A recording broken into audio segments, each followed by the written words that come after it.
Hey friends, Miss K here again with another version of Cinderella to add to our collection. This one is called Smoky Mountain Rose, an Appalachian Cinderella. It is written by Schroeder and illustrated by Brad Sneed. As I read today, I want you to listen for something special. It's called dialect. Dialect is a form of a language spoken by a particular group of people or in a particular area of the country. Author's note. The author leaves us a little note that has some history about the story of Cinderella. If you'd like to read it, go ahead and pause now. This version of Cinderella takes place in the Appalachian region of our country. Our country is the United States of America. We live where the yellow dot is in the state of Louisiana.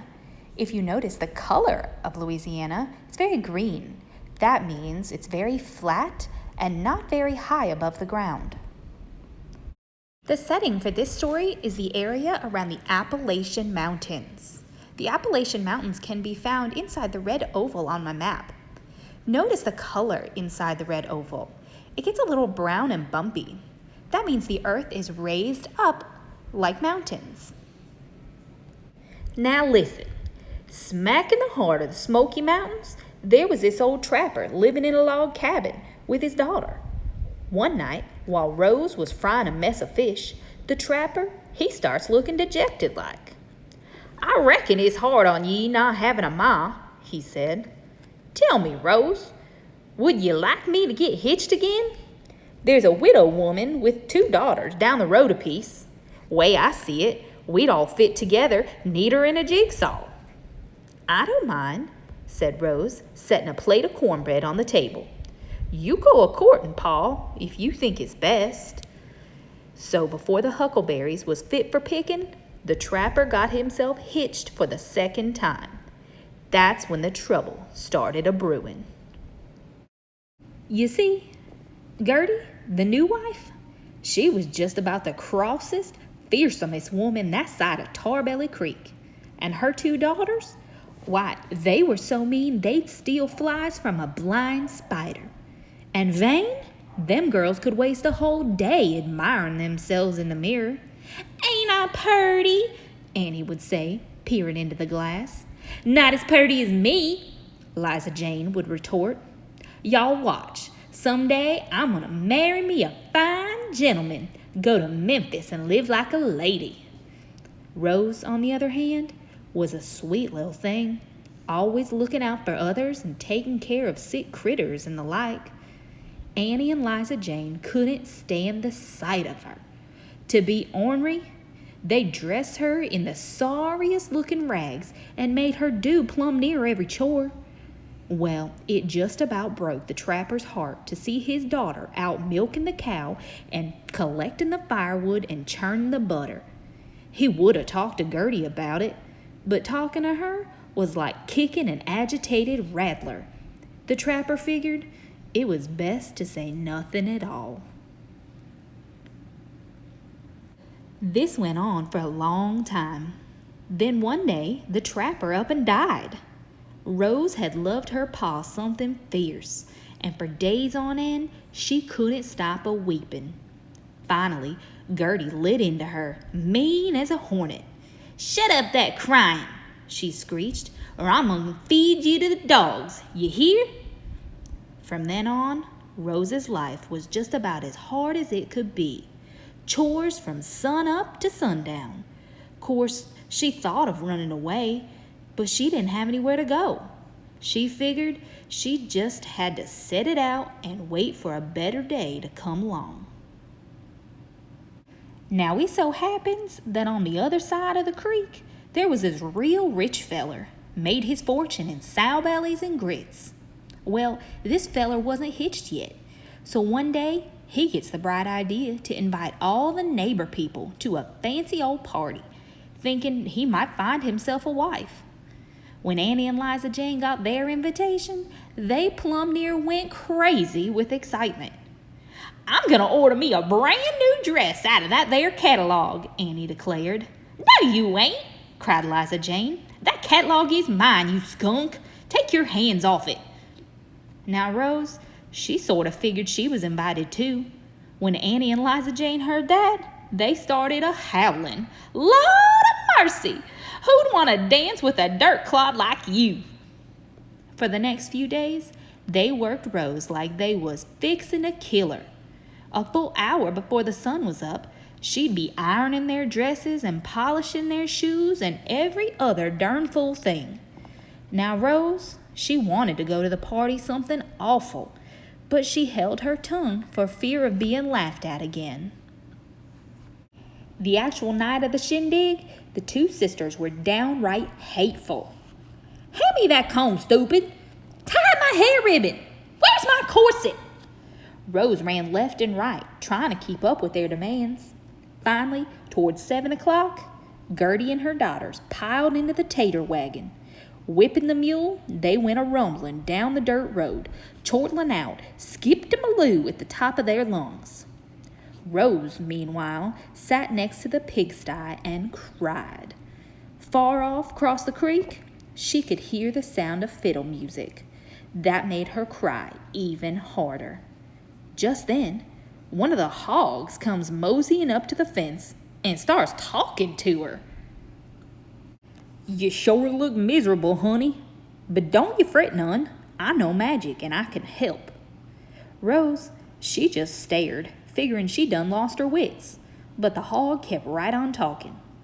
"First of all, we gotta get you out them rags. Now stand up and turn around real fast, like you got a wampus cat biting at your britches." Rose did just what the hog told her. When she looked down, she was wearing the purtiest party dress she ever laid eyes on. "I must be dreaming," she said to herself. The hog studied her real careful like. "Looking good, sister, but time's a-wasting. We gotta get you over to that shindig. Go fetch me a mushmelon and 2 field mice."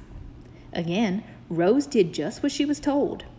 "Now watch," said the hog, and directly the mushmelon was turned into a big old wagon, and the mice, 2 strong horses with silky manes and shiny teeth, real show critters. Rose was thrilled to pieces. She was all set to hop on the wagon when the hog let out a big old snort. "Why, look at them filthy bare feet. That won't do at all. Close your eyes. Now open 'em." Rose looked down. On each foot, she was wearing a sparkling glass slipper. "You like 'em?" asked the hog. "Well," said Rose, trying to be polite, "they're not too practical for square dancing, but they sure are purty." The hog watched as Rose climbed up into the wagon. "Now don't forget, the spell's only good till midnight, so you gotta be home by then." "I'll remember," said Rose, and off she went, a-rumbling down the dirt road just as happy as can be. The shindig was even fancier than she'd reckoned. There were 2 fiddlers, a harmonica man, even a square dance caller come all the way from Nashville. Everyone was dancing and laughing and drinking cup after cup of sarsaparilla. Now the rich feller, he wasn't having such a good time. No one had caught his fancy, see? And then, all of a sudden, Rose came in through the big barn door. She looked so purty that everyone stopped dead in their tracks. The 2 stepsisters, they practically choked on their cider. "Well, shut my mouth," one of them whispered. "How'd she get in here? And where'd she get all them clothes?" "I ought to wring her neck," snapped the other. "She's been going through my boudoir." They watched, jaws a-dropping, as the rich feller went hurrying up to Rose, thrusting out his hand. "Pleased to meet you, missy," he said real friendly. "My name's Seb. How about taking a turn around the dance floor?" "My pleasure," said Rose, and off they went, arm in arm. Neighbors cleared a space and watched as the 2 lovebirds started promenading to the tune of Buddy Holler. "8 hands up and go to the left, backwards now and home you go." All evening long, Rose and Seb kicked up their heels, having a high old time. Gertie and her 2 daughters stood off to the side, madder 'n blazes. "Look at her," sneered Gertie, "sashaying round like she's the belly of the ball. I'll fix her when she gets home, give her a list of chores she won't never finish." Just then, Rose happened to glance at the big granddaddy clock in the corner. "Tarnation!" she cried. "It's midnight!" Without another word, she went dashing out the barn door. Poor thing was running so fast one of her glass slippers went flying off into the dirt. She'd have fetched it, but there weren't time. "Come back!" cried Seb, chasing after her. But Rose's wagon was already rattling down the road just as fast as it could go. No sooner was she out of sight than everything turned back the way it used to be. The wagon was a mushmilling again, and Rose had to walk home dressed in rags. Only thing that hadn't changed was the remaining glass slipper, which she tucked in her pocket for safekeeping. Before going indoors, Rose stopped at the sty to say thank you. "Any time, sugar," said the hog. Now Gertie and her daughters, they came tearing home about 10 minutes later. Rose was already asleep by the fire. "Ain't you gonna whip her now, Ma?" said Liza Jane. "My whipping arm's tired. I'll do it tomorrow," said Gertie. "You gals get to bed now and get your beauty sleep. Don't you worry, there'll be fireworks in the morning." Sure enough, the next day Gertie lit into Rose something awful. "Showing up at that party, making my girls look like fools," she screeched. "I'll learn you." Grabbing the switch, she was all set to whip Rose when her 2 daughters came flying up the hill. "Listen, Ma!" cried Annie. "That rich feller, he found Rose's shoe in the dirt, and now he's going round to every house to find the owner." "And that ain't all," said Liza Jane. "That feller, Ma, he's plumb crazy. Says he's getting hitched with the first person it fits on, and I reckon he's gonna be me." "Well then, hurry up and get ready," said Gertie. "And listen, y'all, whichever you gets the wedding ring and moves to Memphis, I'm coming along. You ain't leaving me behind." Then, turning to Rose, Gertie warned, "You stay out of sight, or I'll blister your rump something fierce." Half an hour later, Seb came rattling up the road in his wagon. Gertie was there waiting on the porch, shucking peas. "Why, it's the sow-belly and grits feller," she said, acting real surprised. "Come on in and set a spell. Understand ye found my daughter's shoe?" Before Seb had even said howdy-do, Annie came flying out on the porch, sticking out her foot. "Me first!" she yelled, setting herself down on a big milk bucket. Now Seb, he commences to tugging and pulling, but getting the slipper on her big foot was like trying to stretch a little bitty sausage skin over a side of beef. "Get out of my way," said Liza Jane, pushing her sister aside. And right away, she starts batting her eyes at Seb. "I want to thank you for returning my shoe," she said. "I about fell into a fidget of fear when I saw it was gone." But Seb could tell she was just a sweet-talking. The minute the tugging started, Liza Jane pert near went blue in the face. "Let me get the axe," she said, a-gasping. "I'll get that shoe on if it kills me." Just then, Seb spotted Rose standing off near the pigsty. "Weren't you at the shindig last night?" he called out. Rose went on feeding the hogs like she didn't hear him. "Come over here and stick out your foot," Seb told her. He watched as Rose came a-walking toward him. "You look mighty familiar, missy. Come on now, just set yourself down on this here bucket and stick out your tootsie." Annie and Liza Jane held their breath as Rose stretched out her pretty little foot. "Now hold still," Seb told her, and wouldn't you know it, the slipper went gliding right on, just as smooth as butter. When Gertie saw that, she started a-screeching. "That weasel! She's a-tricking you! Why, my daughters are a heap purtier than her." But Seb, he didn't pay her no mind.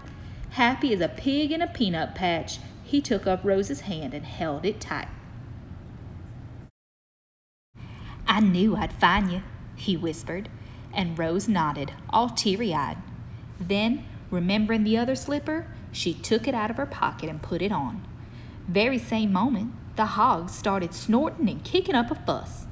And when Rose looked down again, she was wearing the exact same dress she had on at the shindig, looking just as purty as bluebonnets in spring. Upon seeing that, the two stepsisters, they done burst into tears. "Our precious little sister gonna be marrying into money." And they set to fussing over her like they just loved her to pieces. Now Rose, she could have turned her back on 'em, but she didn't. Sweet thing, she figured it was best to forgive and forget. "I love you like soup loves salt," she told 'em. And from then on, Annie and Liza Jane never gave her a moment of grief or heartache. And the wedding that followed? Well, it was just about the biggest shindig ever seen in the Smoky Mountains. To this day, Rose and Seb are still living there, and folks reckon they're about the happiest twosome in all of Tarbelly Creek. I hope you enjoyed Smoky Mountain Rose. Now I want you to think about the other versions of Cinderella that you've heard before. What makes this version the same? What makes it different?